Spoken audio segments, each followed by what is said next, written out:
d'honneur à mes frères et mes sœurs. C'est pour ma femme et moi une grande déception de ne pouvoir être parmi vous pour cette cérémonie d'ouverture, célébrant la venue du Bouddha de Jade et des reliques du Bouddha à Grenoble.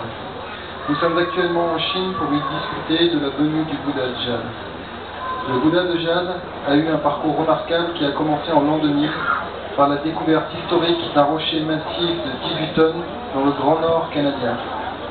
Il a été décrit comme la trouvaille du millénaire et on lui a donné le nom de Polar Pride, c'est-à-dire fierté polaire. En 2003, je me suis rendu à Vancouver pour admirer cette fierté polaire. J'en ai alors parlé à mon maître, Lama Zopa Rinpoche, et la nuit suivante, il a eu une vision concernant le bloc de jade qui allait changer le monde.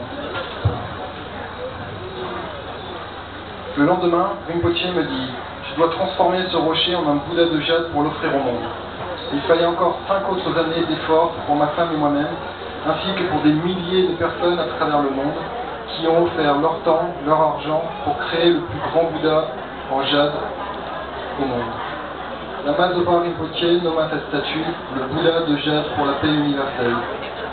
Rinpoche dit que cette statue illuminera le monde, apportera la paix et le bonheur et préviendra de la destruction et de la guerre. Il me dit aussi, si tu laisses le Bouddha en un seul endroit, peu de gens seulement pourront le voir. Par contre, si tu amènes le Bouddha de jade visiter le monde entier, des milliards d'êtres pourront recevoir ces bénédictions de paix et d'harmonie. Après avoir été sculpté dans le nord de la Thaïlande, le Bouddha a débuté sa tournée mondiale en mars 2009 à Da Nang, au Vietnam. De là, il a voyagé en Australie, au Canada, aux États-Unis, en Allemagne, en Norvège,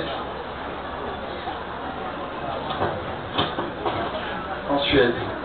Jusqu'à présent, il a été vu par 5 millions de personnes à travers le monde. 5 milliards même.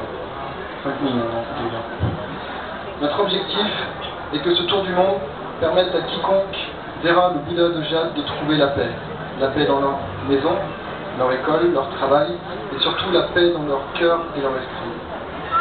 Récemment, le Bouddha de jade a été impliqué dans un accident de la route en Allemagne, et son conteneur s'est écrasé sur le bas-côté à une vitesse de 85 km/h. Mais comme vous pouvez le constater aujourd'hui, il a été entièrement restauré. À l'image de cette expérience, nous devons nous rappeler que toutes nos souffrances peuvent être réparées à l'état naturel de paix et d'harmonie. Quand la tournée se terminera dans 4 ou 5 ans, le Bouddha de jade entrera dans sa dernière demeure, au grand stupa de la compassion universelle, que nous construisons à Bendigo, en Australie. Nous savons que sans la contribution de centaines de volontaires, sans votre participation, il serait impossible d'organiser un tel événement. Nous tenons donc à vous remercier, ainsi qu'à féliciter les pagodes Wanyin et Toan pour l'organisation. Notre souhait est que l'héritage de la tournée du Bouddha de jade pour la paix universelle à Grenoble permettent à chacun de trouver une résolution pacifique à leurs différences afin de travailler en paix au bénéfice de tous. Puisse le Bouddha Dharma s'épanouir, que la paix règne sur le monde. Namo Pandea Bota. Yann Zoni.